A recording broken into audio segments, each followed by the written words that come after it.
Precioso e eterno Deus, somos gratos a Ti essa noite,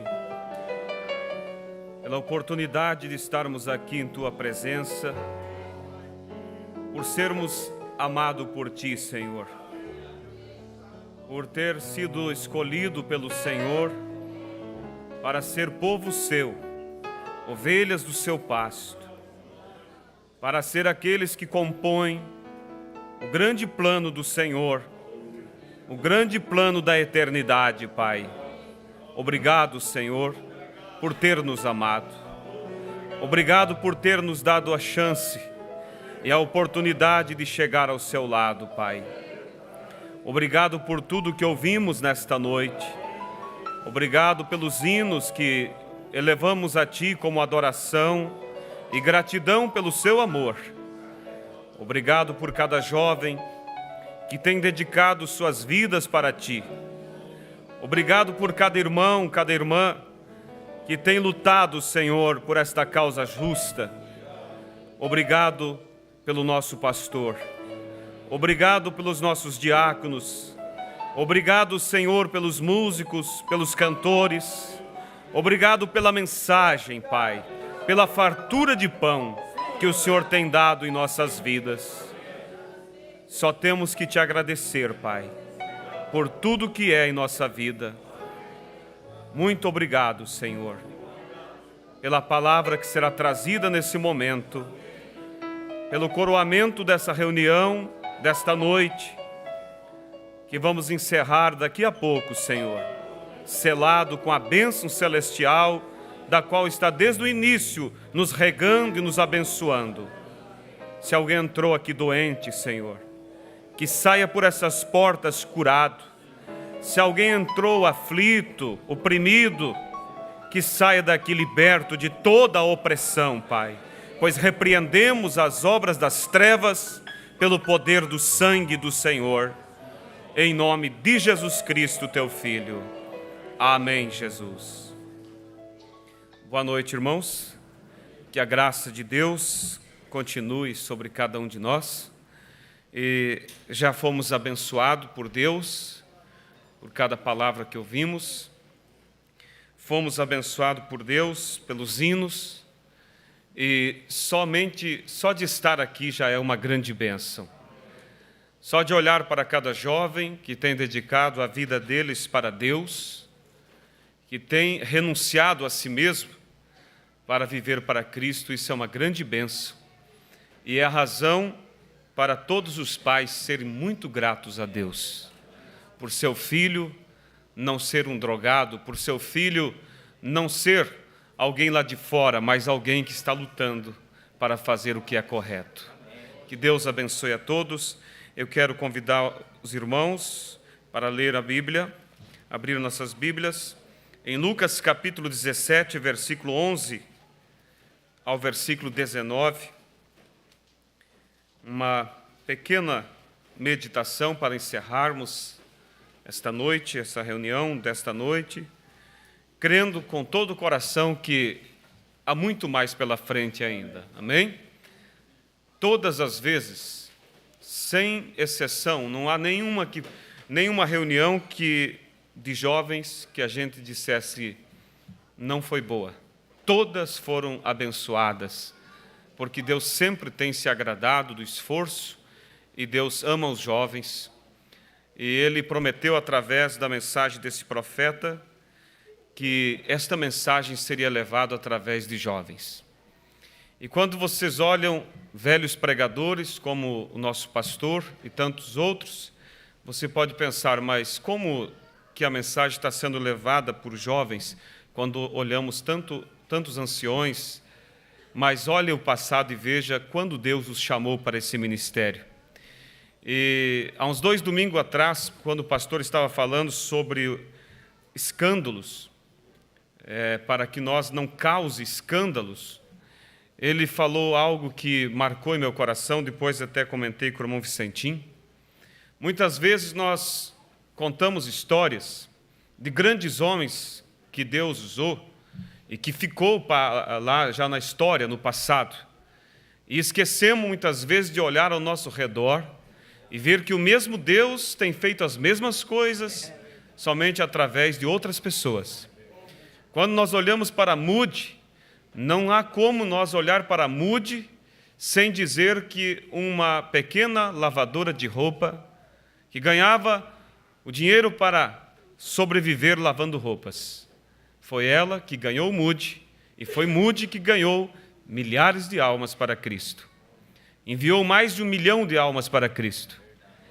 E quando o pastor falava domingo aqui, e ele disse que, quando jovem, estudando ali naquele colégio, uma moça, uma jovem, lhe convidou para ir à igreja.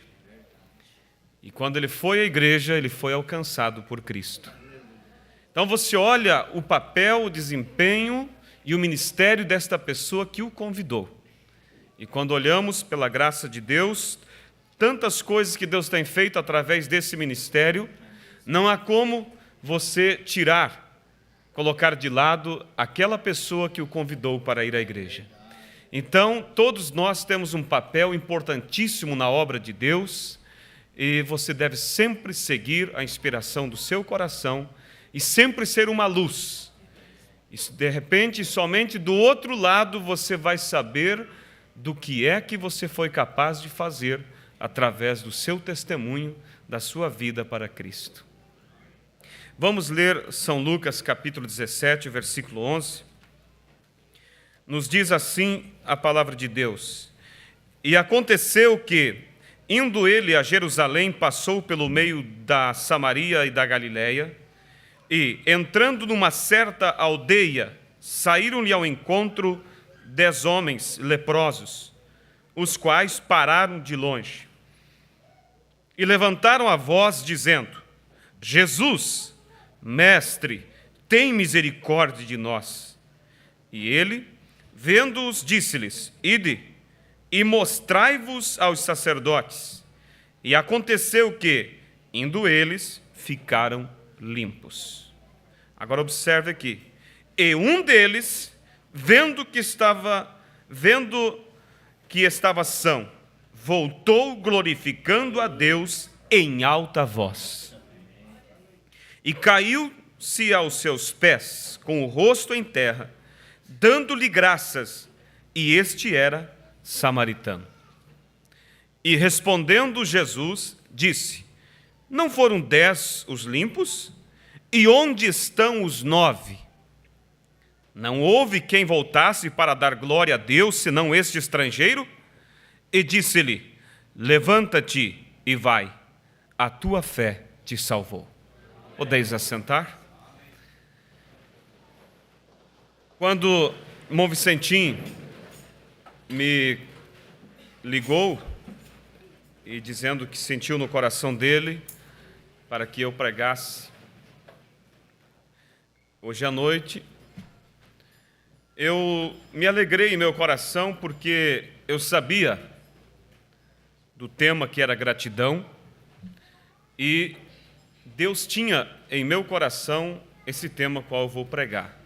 Não foi uma adaptação ou não foi uma busca, vamos dizer, depois, mas algo que já estava.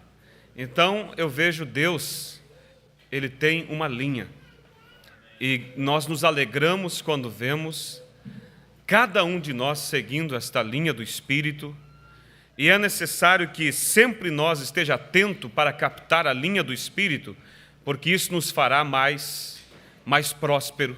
Isso fará com que o tema tratado por Deus em cada reunião tenha um efeito muito mais importante em nossas vidas, quando nós compreendemos realmente o que é que Deus está querendo dizer, o que é que Ele está falando em nossos corações. Amém? E o tema que eu quero falar em poucas palavras, eu quero ser bem breve. O título é O Segredo da Gratidão, e o subtítulo: Deus trabalha eliminando a causa. Eliminando a causa do problema.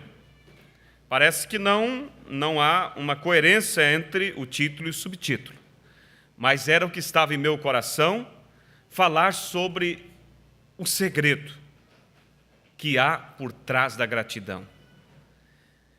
Veja vocês que Deus fez o homem, Deus nos fez com um propósito. E esse propósito foi para lhe prestar adoração, para lhe servi-lo, para viver para Ele e para honrar a Ele todos os dias da nossa vida. Mas o grande problema, então veja, eu quero falar sobre eliminar a causa dos problemas. O grande problema foi que o homem inverteu o propósito de Deus. Porque fomos criados para adorá-lo. Fomos criados para ser grato e tem mais. Ele nos trouxe a cena depois que Ele tinha feito tudo para nós conviver, presenciar e usufruir. Ele não nos colocou em um espaço vazio, mas Ele se preocupou em criar um universo de coisas das quais as pessoas mais sábias e que têm mais conhecimento nem mesmo conseguiram arranhar a superfície da criação de Deus, do que Deus criou. Porque a Bíblia diz que pela fé os mundos foram criados. E nós não conhecemos nem o mundo o qual vivemos. Então há muitas coisas para nós conhecermos. Há muitas coisas que nos esperam. E que eu estarei ali, e você estará ali, para ser beneficiado por toda a grandeza de Deus, porque tudo que Deus fez foi pensando em mim, foi pensando em você. E isso deve levar nós a ser gratos, porque a falta de gratidão é porque as pessoas, elas não têm visão da importância que elas são para Deus. E a ingratidão é a causa de todos os problemas, das discórdias, das derrotas. A ingratidão é a causa. Porque quando somos ingratos, nós afastamos a Deus de nossas vidas. E quando Deus é afastado de nossas vidas, infelizmente nós não poderemos prosperar. Salmo 127 diz que se Deus não edificar a casa, em vão trabalha aqueles que a edificam. Pode ser aquele jovem mais dedicado, mais esforçado, mas se a mão de Deus não estiver com ele para agir, ele nunca será próspero em nada. Ele nunca terá sucesso em nada. Você pode dizer, mas e quantos que se tornaram bilionários e nunca colocaram Deus em ação? É que você está invertendo as coisas, você está achando que prosperidade é as coisas desta vida. Essas coisas são ilusões. A prosperidade realmente é paz na alma, é segurança, é ter realmente um sentido do que você está fazendo, de onde você está vindo e para onde você está indo. E quando Deus está na sua alma, o que for necessário para esta vida, Deus nos dará. Porque Davi disse, eu fui moço e hoje sou velho e nunca vi o justo mendigar o pão e nem a sua descendência desamparado. Põe Deus na frente e você verá Deus concedendo o desejo do seu coração. Então vamos voltar aqui. Deus nos fez para quê? Para adorá-lo. Deus nos fez para servi-lo. Deus nos fez para ser grato por tudo que Ele é e tudo que Ele fez por nós. Mas a causa de todos os problemas foi porque o homem inverteu as coisas. Ele, ao invés de servir a Deus, ele deseja Deus lhe servindo. Ele deseja usar a Deus para o seu próprio ego. É o que nós vemos todos os dias diante de nós. As pessoas querendo que Deus lhes sirva.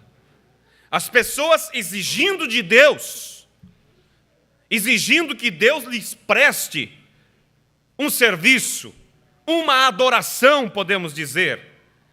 E eles até mesmo chegam até faltar com respeito para com Deus, dizendo, Senhor, Deus, eu exijo isso. Eu exijo isso. Outro dia eu vi de um caso que eles fizeram um protesto, uma igreja.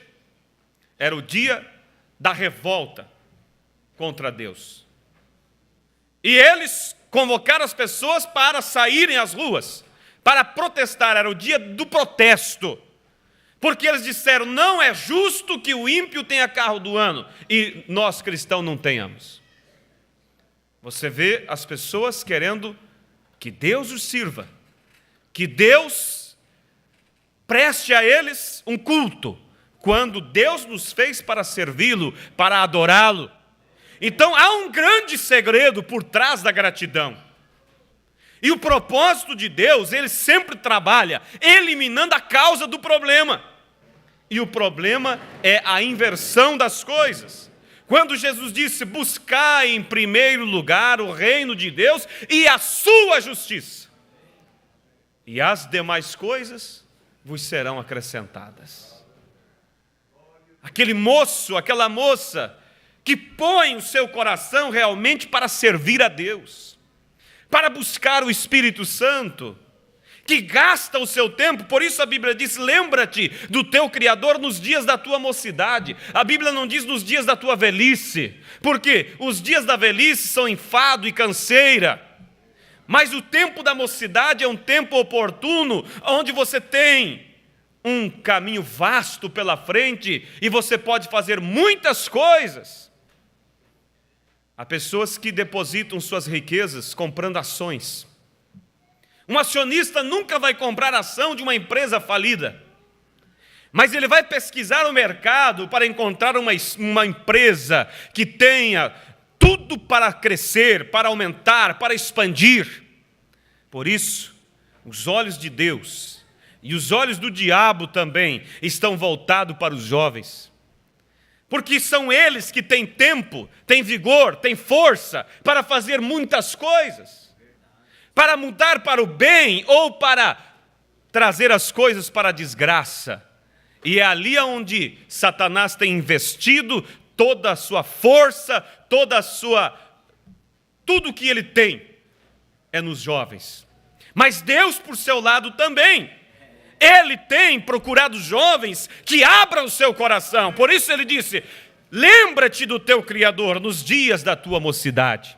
Jovens que compreendam a razão da vida, jovens que sejam gratos a Deus, por Deus ter lhes chamado para esse ministério de servi-lo, de ser o esplendor, ser uma luz que expressa Cristo no trabalho aonde for.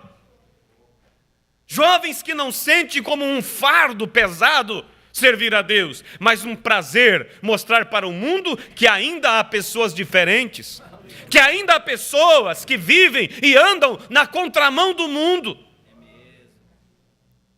Jovens que têm dedicado a Deus frutos na estação imprópria, fora de estação, porque quando Jesus se aproximou daquela figueira com muita fome, ele estava realmente com fome e ele procurou entre as folhas e não era tempo de figos. Mas ele queria um figo para saciar a sua fome. E não encontrando um figo naquela figueira, ele a amaldiçoou. E de tarde, quando voltava com seus discípulos, os discípulos se maravilharam quando olharam e disseram, mestre, a figueira que tu amaldiçoaste secou. Alguém poderia dizer, mas que culpa tinha a figueira? Não era a época de ter figos. Quando Deus a criou com condição de produzir um fruto fora de estação. Senão Jesus não iria procurar fruto nela. Mas ele sabia que ela era capaz de produzir um fruto para ele saciar a sua fome fora da estação. Hoje vivemos em um tempo, é fora de estação uma vida pura. É fora de estação os jovens guardar a sua pureza para o casamento. É fora da estação viver e vestir-se decentemente e andar puramente diante de Deus. Não é estação para isso.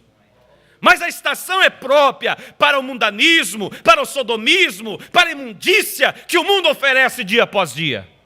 Mas ainda há um Jesus com fome, com desejo de um fruto fora de estação. E quando ele chega e abre as folhas da sua vida, e ali ele encontra um fruto ali ele encontra um fruto que sacia sua alma.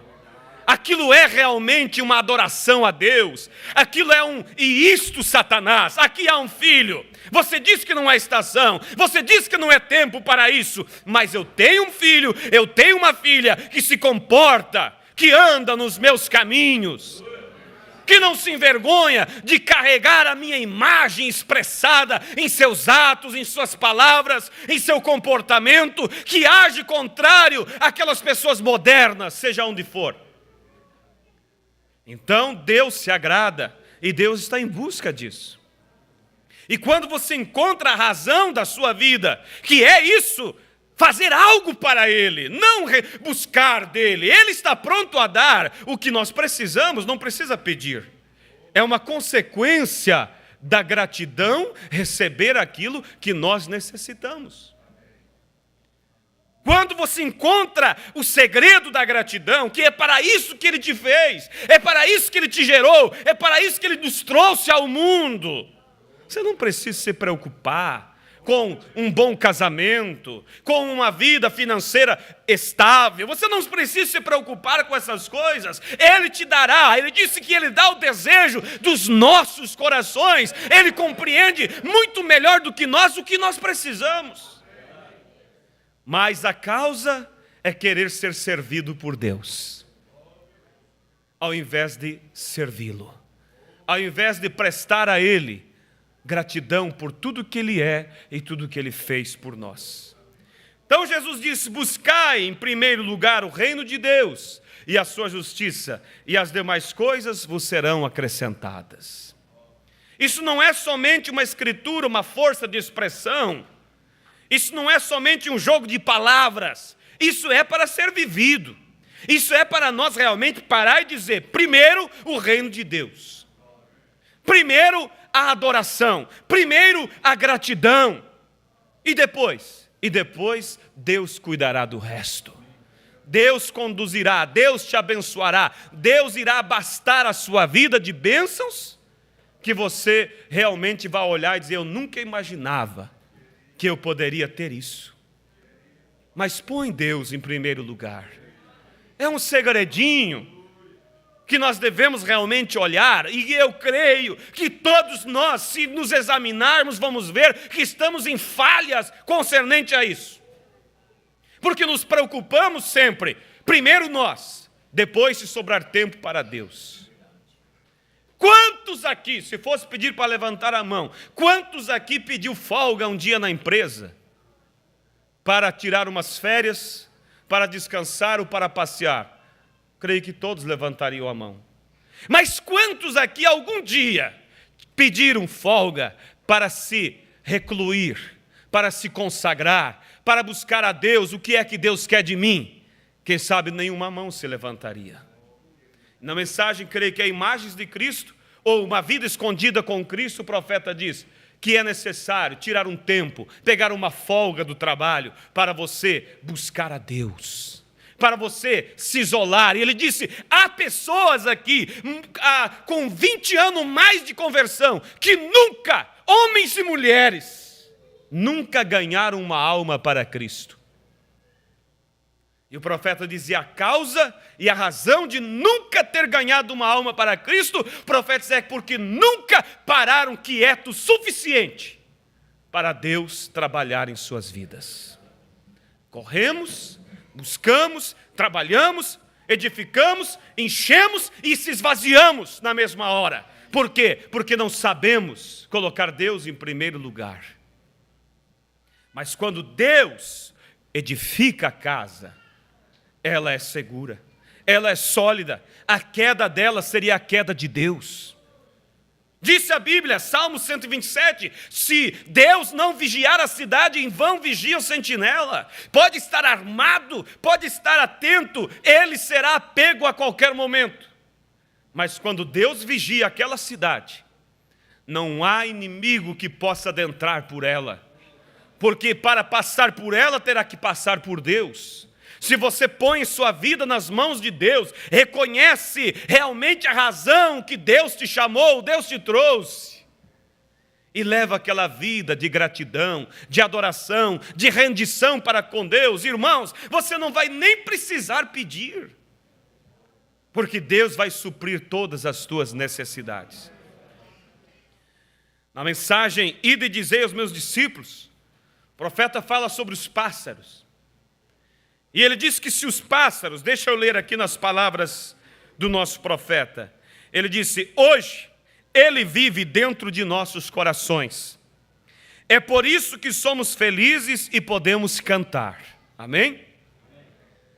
É por isso que podemos mencioná-lo. Aqui há não muito tempo atrás, Jesus Cristo, Filho de Deus, fez um grande milagre para mim e minha própria vida. Ele tem feito milagres por você. Ele anda com você diariamente. Ele anda com cada crente. Eis que estou convosco todos os dias, até a consumação dos séculos.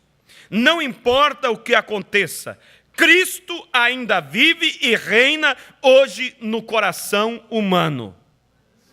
Cristo ainda reina e vive hoje no coração humano. Buscai o reino de Deus em primeiro lugar. O que é buscar o reino de Deus? É buscar o domínio dele sobre a nossa vida. O querer dele sobre a nossa vida, não o nosso querer. É por isso que, como diz a história, você observe, a cada manhã nós levantamos enfadados e saímos. Será que não acontece contigo isso? Levanta cada manhã enfadado, cansado. Você diz, eu acordei mais cansado do que eu dormi. Eu tirei férias e voltei mais estressado do que quando saí. Deus trabalha eliminando a causa. Não esqueça disso. É por isso que, como diz a história, você observe, a cada manhã nós levantamos enfadados e saímos. E, bem, estou meio adormecido e assim por diante. Não é de se admirar que tenhamos pressão alta, diabetes e tudo mais. Alguém já viu um pássaro com diabetes? Alguém já viu um pássaro com pressão alta? Alguém já viu um pássaro morrendo infartado? Observe um pequeno sabiá. Ele levanta a cada manhã, a primeira coisa que faz é virar sua carinha em direção aos céus e começa a cantar com todo o fôlego que tem. Nunca se viu nenhum deles com pressão alta, andando com muletas ou com diabetes. Um pequeno sabiá disse uma vez, bem, qual será o problema? Com essas pessoas, essas coisas e criaturas que se chamam seres humanos. Olha o sabiá perguntando. Qual será o problema com esses que se chamam seres humanos? Ora, eles devem ser tão tristes. Talvez eles não tenham um Pai celestial como nós. Talvez eles não tenham um Pai celestial como nós temos, que cuida de nós. Que vergonha. É isso que o sabiá pensa de nós. Ele diz assim, qual é o problema com os seres humanos? Eu acho que eles não têm um Pai celestial como nós.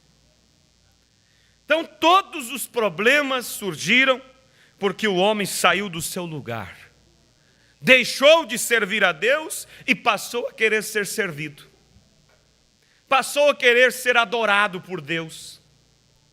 Passou a querer realmente que todos os céus se inclinem para Ele. É nós que temos que se inclinar para os céus. E prostrar, e mostrar a Ele que nós reverenciamos, e o adoramos, e o desejamos em nossas vidas. Jesus, para que é que Ele desceu aqui? Porque Ele viu que o homem tinha invertido tudo. E Ele veio para fazer a coisa certa, para que nós entendêssemos como as crianças fizeram a encenação ali. Ninguém queria servir a Jesus. Ele era muito insignificante para eles. ele ficou com os pés sujos mesmo. Ele ficou cheirando o suor da estrada. Mas houve uma mulher que reconheceu a razão pela qual ela existia. Quem sabe era essa mulher a esposa do sumo sacerdote. Era a mulher mais baixa que a sociedade podia medir. Era alguém que ninguém dava nada por ela. Mas ela reconheceu e ela sabia qual era a razão, por que ela veio. Veja aquela mulher no poço. Tinha muito mais visão espiritual do que todos os líderes religiosos do dia. E era uma prostituta, não era nem recebida na igreja, não era nem aceita pela sociedade. Mas a prova que o coração dela ardia por Deus é que quando ela encontra com Jesus, logo ela inicia uma discussão religiosa com ele. Porque ela queria fazer o que era certo. Ela não tinha encontrado uma forma para fazer o que era certo, mas ela encontrou aquele que resolve o problema pela raiz. Ele encontrou aquele que trabalha eliminando a causa. E ela foi transformada e nunca mais foi a mesma. Serviu a Jesus todos os dias da sua vida. E a Bíblia diz que havia mulheres que serviam a Cristo com suas fazendas, com seu trabalho. Elas eram as que patrocinavam as campanhas de Jesus Cristo por todos aqueles caminhos por onde ele foi. Elas compreenderam a razão pela qual elas estavam. Elas não iam no culto para aumentar a sua riqueza, para buscar o culto da bênção dos empresários, não. Elas estavam trabalhando para suprir a necessidade de Jesus e de seus discípulos. E há uma vasta porção no céu que espera por elas, porque entenderam a razão delas estarem aqui caminhando. Quando nós entendermos a razão, irmãos, os problemas desaparecerão. Deus suprirá as nossas necessidades, porque Ele prometeu e é compromisso dEle nos abençoar. Eu não preciso cobrar dEle aquilo que Ele sabe que é dever dEle fazer. Eu preciso cobrar de mim, para que eu faça o que é dever meu fazer, servi-lo, adorar, ser grato, e Ele então vai eliminar toda a causa dos problemas na minha vida, na sua vida, e vai fazer de nós realmente pessoas vencedoras. Então Jesus veio como um homem para mostrar ao homem qual era a posição que o homem deveria viver. Veio para servir e não para ser servido. Quando ele ministrou a última ceia, ele bem poderia ter dito: Pedro, faz favor para mim, busca uma bacia com água. João, você poderia buscar uma toalha? Tiago, faz um favor de tirar a minha túnica. Mateus, você poderia me cingir com essa toalha? Eles estavam todos ali e ele seria: sim, mestre, é um prazer poder lhe ajudar, é um prazer buscar água, era um prazer lhe servir, mas ele fez todas as coisas sozinho. Não pediu para ser servido, mas serviu a cada um deles, mostrando que é para isso que Deus nos trouxe ao mundo, para servir. E o profeta diz: vida eterna é viver para os outros, não viver para nós, mas viver para Cristo e para o meu irmão, para cada um. Dedicar a nossa vida uns para os outros. Aí você encontra a razão de viver, aí a depressão vai embora, porque aí você vê que você tem valor, você vê que você tem uma causa. Não é como aquele mendigo, não, que chegou na casa do irmão Branco e disse: me dá um pedaço de pão. O profeta disse: bem, foi lá dentro, procurou e arrumou um bom prato de comida para ele. E ofereceu, enquanto o mendigo comia, o irmão Branco disse: de onde você vem? O mendigo levantou a cabeça e disse: de lugar nenhum. E então, para onde você vai? Ele disse: para lugar nenhum também. É assim que muitos vivem. Por isso é mendigo, por isso é pobre espiritualmente, por isso não tem sucesso, porque não sabe a razão da vida. E aí fica cobrando de Deus, exigindo de Deus: Senhor, tu tem que me dar isso. Eu preciso de uma oração forte, não é assim que diz? Uma oração forte para ver se as coisas mudam, para ver que se Deus se acorda que Ele tem que fazer algo por mim. Irmãos, não é isso. Vamos servir a Deus. Vamos ser grato a Deus. Ele sabe o que é que Ele tem que fazer por mim e por você. Primeiro, quando Jesus veio, primeira coisa que Ele fez, tornou-se servo, mostrando que esta é a forma de crescer. Irmão Branham disse que você se tornará grande o tanto que você possa se tornar pequeno. O caminho para subir, disse ele, é descendo, é se humilhando, é servindo. Segundo, em suas atitudes, ele nunca vivia exigindo algo, mas dando graças a Deus por tudo. É assim ou não é assim a lição que Jesus nos deixou?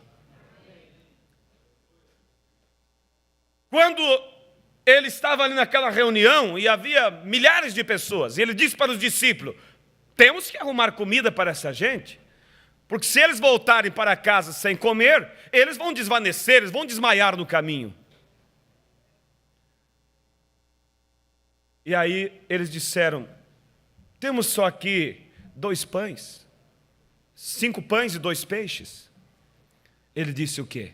É muito pouco. Vocês não veem que isso não dá nem para o começo? Ele disse, basta, traga-me aqui. Manda que o povo se assente em roda, se prepare para comer. E a Bíblia diz, e tomando aqueles pães, deu graças. E a partir da hora que ele deu graças, nunca se acabou enquanto todos não tivessem satisfeito. Dê graças pelo que Deus te deu, irmão. Dê graça pelo teu filho, dê graça pelos teus pais, jovem, dê graça pela igreja, dê graça pela mensagem, e Deus vai fazer sobejar na sua vida. Foi esse o exemplo de Jesus Cristo para nós. Não reclamar, mas dar graça. Não dizer, Deus é pouco, o Senhor tem que fazer algo. Não, Pai, obrigado por esses pães, obrigado por esses peixes. E os discípulos pegavam e nunca se acabava, porque alguém ensinou que devemos dar graça por tudo. Aí está o segredo da bênção, aí está o segredo de termos as coisas, é sermos agradecidos a Deus por aquilo que Ele tem nos dado. E sua oração no Pai Nosso, vocês acham que é uma simples oração? Pai, ensina-nos, mestre, ensina-nos a orar. Ele diz, quando orardes, vocês orem da seguinte forma. Deus, tu sabe que eu preciso muito e o Senhor tem que me abençoar. Foi assim que Ele fez? Pai nosso que estás no céu, santificado seja o teu nome. A oração do Pai Nosso foi uma oração modelo para nós seres humanos aprender e acordar da nossa amnésia e lembrar que viemos para dar graças para aquele que merece toda a honra. Ensina-nos a orar. Ele disse, então vocês vão orar assim, Pai Nosso que está no céu, santificado seja o teu nome. Esse é o início de uma oração. E você pode ampliar essas palavras em 10, 20 minutos, engrandecendo a Ele. E o segundo passo da oração foi o quê? Render-se a Deus. Venha a nós o teu reino. Senhor, seja feita a sua vontade. Se há alguma coisa na minha vida que eu estou agindo por conta própria, tu tens direito, Senhor, de fazer a sua vontade, o teu reino, o teu domínio sobre a minha vida. Porque eu não quero viver, eu quero que o Senhor viva em mim. Depois que você deu graças, você o adorou, você se rendeu, aí você tem um pequeno espaço para pedir alguma coisa. O pão nosso de cada dia nos dá hoje. E aí conclui a oração como?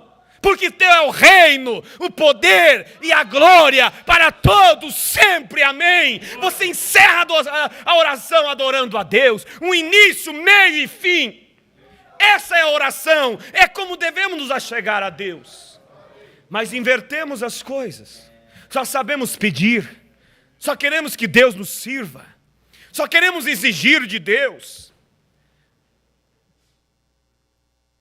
A história, vou encerrar aqui, a história desse leproso, 10 leprosos, gritaram por misericórdia. Você imagina a vida de um leproso como era triste. Era uma doença contagiosa, sem cura. Eles eram confinados em um leprosário e viviam lá até a morte. Nunca mais contato com filhos, com amigos, parentes, esposa. Tinham que viver ali, alguém lhes alcançava comida por uma corda e não havia contato. E se eles quisessem sair, eles tinham que gritar quando ouvisse pessoas. Quando visse alguma pessoa, eles tinham que gritar: imundo, imundo, para que as pessoas não chegassem perto deles. Estavam condenados à dor da separação dos seus entes queridos. Mas de repente esses 10 leprosos viram Jesus e gritaram por misericórdia. E ele disse: o que vocês querem? Queremos ser limpos, então vai, apresente-se ao sacerdote. Quando eles saíram, eles viram que estavam limpos. Naquela hora, cada um queria chegar mais rápido em casa para ver a esposa, abraçar os filhos. Era tanta saudade, era tanta coisa prioritária agora. Mas houve um que reconhecia a razão. Ele sabia o que era em primeiro lugar. A esposa, que ele estava com saudade, os filhos, tantas coisas, isso para depois. Mas primeiro, voltou, se prostrou e o adorou. E foi grato. Agora, os outros 9 receberam a benção física.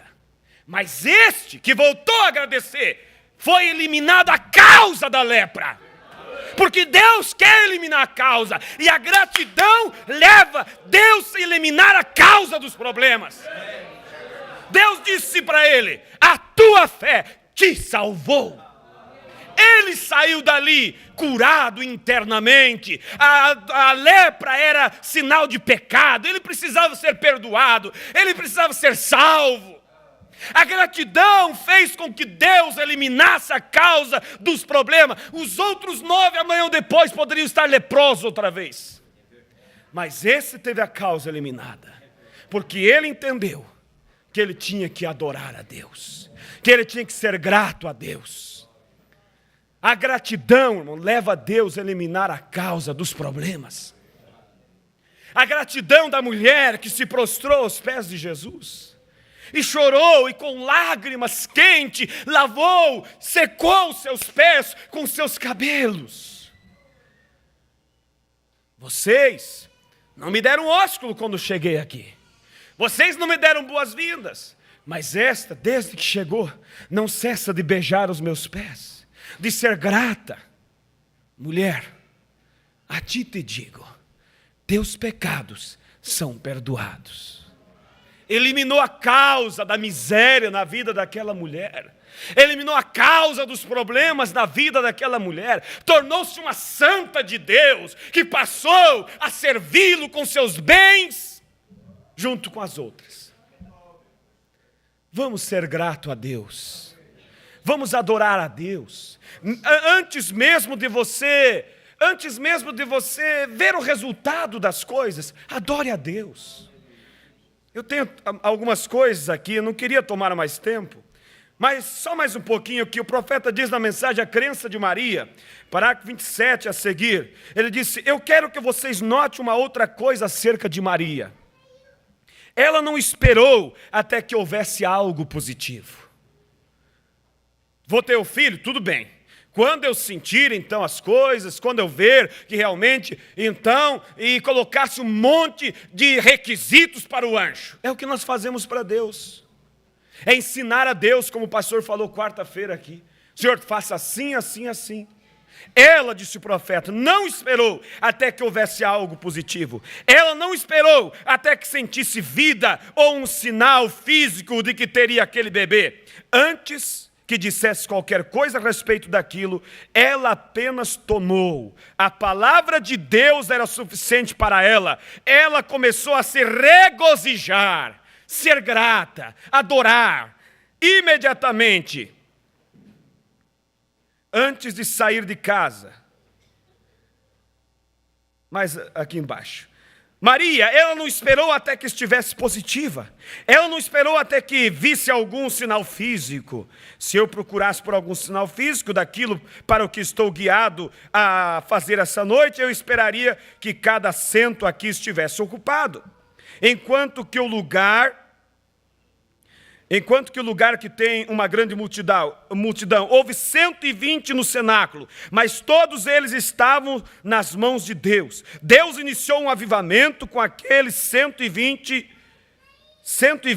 completamente rendidos em suas mãos, o qual nunca parou. O fogo que não pode ser apagado.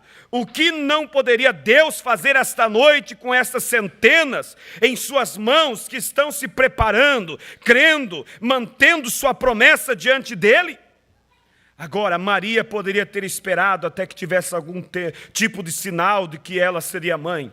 E você poderia esperar que após o término do culto sentisse que pode mover um pouco melhor a sua perna aleijada, ou que ouvisse um pouco melhor por aquele ouvido surdo, ou parecesse que o câncer não estivesse te incomodando tanto. Isto não é tomar Deus em sua palavra. Tomar Deus em sua palavra é ouvir sua palavra e aceitá-la e começar a regozijar-se com ela. As coisas demais, os sinais, a evidência, a prova, é consequência da tua adoração. Nós poderíamos ver 500 pessoas nesta noite, o que seria então um bom sinal de que o avivamento irá acontecer. Nós não precisamos ter 500 pessoas no altar, nós apenas temos que ter a palavra de Deus acerca disto e começarmos a regozijar. Alguma coisa acontecerá. O que trará a palavra? A vida, enquanto nós a regamos com louvores. A palavra virá à vida. As coisas acontecerão quando nós regarmos a palavra com o quê? Com louvor, não com reclamação. São os louvores a Deus. Quando Jesus lhes disse para esperar no cenáculo, e aí o profeta segue adiante aqui. Na mensagem, o poder da decisão, o profeta fala sobre aquele caso, não vou ler para não tomar tempo. Quando o diabo, o profeta diz, há 3 poderes. O poder de Satanás, o poder da fé e o poder de Deus. E o profeta diz que o diabo sempre sai com o poder dele primeiro. Por quê? Porque ele sabe que o poder dele é limitado. E quando ele viu a promessa de um libertador, o que ele fez? Foi sair com seu poder através de um decreto. Mate todo menino que nascer. Quando aquelas mães hebreias davam à luz ao menino, o que elas faziam? Lamentavam, reclamavam. Diziam, quem sabe, Deus não está olhando para nós. Deus tem que fazer alguma coisa. Pobre menino vai morrer então. Mas houve uma mulher que quando aquele menino nasceu, quem sabe as parteiras disseram, vamos entregar para o soldado de vez, para eliminar o sofrimento já. Ela disse, meu filho não vai morrer. Meu filho não vai morrer, mas mulher, é um decreto, não importa, Deus o protegerá. Ela não viu nada fisicamente, nada que comprovasse, mas ela saiu com o poder da fé. E o profeta diz, em seguida vem o poder de Deus. O diabo saiu com o poder dele primeiro, criando o decreto, mas houve uma mulher, saiu com o poder da fé, acionou o poder de Deus, e Deus mudou o quadro. Não importa o problema, não importa a situação, nem que Deus tenha que mandar o diabo trazer a tua vitória, mas tu tens a vitória, quando você entender que a única coisa que você tem que fazer é regar a palavra de Deus com adoração, é regar a palavra de Deus com louvor. Foi o que Deus fez. O profeta diz, Deus fez com que o diabo criasse o próprio libertador. Sim, o diabo através de Faraó deu a sentença, então Faraó teria que cuidar daquele menino, dar educação para ele, alimentar a ele, porque Deus quando quer fazer, Deus quando alguém aciona o poder da fé, Deus quando vê alguém rendendo gratidão, obrigado Senhor por meu filho, quem sabe aquela mãe disse, obrigado Senhor por nascer um menino, um homem, vai ser um grande homem em tuas mãos. As outras diziam, Senhor, por que não me deu uma menina? Agora vai morrer, mas ela deu gratidão, ela fez o que deveria fazer. Deus, disse o profeta, jogou areia nos olhos do diabo e ele não viu que estava criando o libertador dentro do próprio palácio. Adore a Deus, vamos nos colocar de pé. Faça aquilo pelo qual você foi chamado para fazer. Tenha uma vida de gratidão, e Deus jogará areia nos olhos do diabo. Você verá bênção na sua vida, você verá prosperidade. Seja um adorador em espírito, seja um adorador em sinceridade. Busca o reino de Deus em primeiro lugar. Busca a presença de Deus na sua vida. E você verá como as coisas vão agir muito mais serenas e tranquilas em nossas vidas. O grande problema está em nós ter invertido a coisa. Queremos usar a Deus quando Deus nos fez para que nós o adorássemos. Vamos fechar nossos olhos. E eu quero que você, jovem, em poucas palavras, faça a tua adoração, a tua oração a Deus. Não viemos aqui somente para preencher um espaço, mas viemos para adorar a Deus e saber como melhor lhe servi-lo.